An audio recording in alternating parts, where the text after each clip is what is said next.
ખૂબ આનંદની વાત છે, ખૂબ રાજી થવા જેવી વાત છે કે આપણી કથાની અંદર જલગંગા જે એક સંસ્થાન ચાલે છે એમના પ્રણેતા શ્રીમાન દિલીપભાઈ સખિયા સાહેબ આપણી કથાની અંદર આજે પધાર્યા છે. એ ખૂબ તાલીઓથી એમને વધાવીએ કે એમણે એક બહુ મોટો એક જલ ક્રાંતિ શરૂ કરી છે સાહેબ. ખૂબ સારા વિચારો લઈ અને ગામડે ગામડે ફરે છે અને સમાજની અંદર જલ ક્રાંતિ વિશે એક ખૂબ જાગૃતિ લાવવાનો પ્રયત્ન કરી રહ્યા છે. એમનો ખૂબ ઉત્તમ સંકલ્પ છે કે જો જલ બચશે તો જ હું ને તમે બચશું. જેવી રીતે ગાયને બચાવવી એ આપણો ધર્મ છે, એવી જ રીતે જલને પણ બચાવવું, જલને પણ સ્વચ્છ રાખવું એ પણ અતિ અનિવાર્ય છે. અને આવો સંકલ્પ લઈને દિલીપભાઈ નીકળ્યા છે. એમને તાલીઓથી વધાવી આપણે. ખૂબ સારી વાત છે. અને આપણી વૈદિક સંસ્કૃતિ પણ એમ કહે છે કે જલ બચવું જ જોઈએ. ઋગ્વેદની અંદર એક એવી ઋચા આવે છે,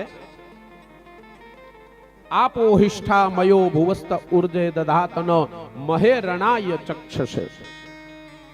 આ દેશના ઋષિઓ એમ કહે છે કે જલ છે ને એ અતિ કલ્યાણકારી છે અને જલ એ શક્તિ આપનાર છે અને જલ એ જીવનનો આધાર છે. પણ ખૂબ દુઃખની વાત છે કે આજે આટલું બધું જલ છે પણ એમાંથી એક જ ટકો, ધ્યાન દઈને સાંભળજો, આટલું બધું જલ છે પણ એમાંથી એક જ ટકો જલ પીવા લાયક રહ્યું છે અને ધીમે ધીમે ચિંતાનો વિષય છે કે એ એક ટકો જલ પણ બગડી રહ્યું છે. અને આજે મારું ને તમારું જીવન બગડે છે, મારું ને તમારું શરીર બગડે છે, એનું એક જ કારણ છે કે આપણું જલ દૂષિત થયું છે.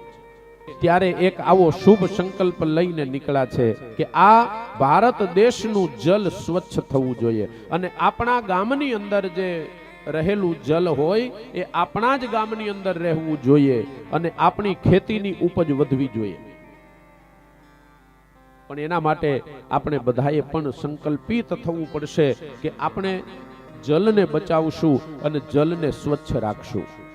તો આવો સંકલ્પ લઈ અને આપણી કથાની અંદર શ્રીમાન દિલીપભાઈ સખિયા સાહેબ પધાર્યા છે.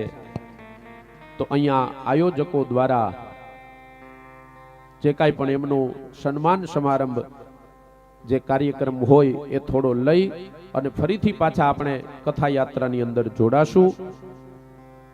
રાધે કૃષ્ણ ગોવિંદ ગોપાલ, રાધે માધવા, રાધે કૃષ્ણ.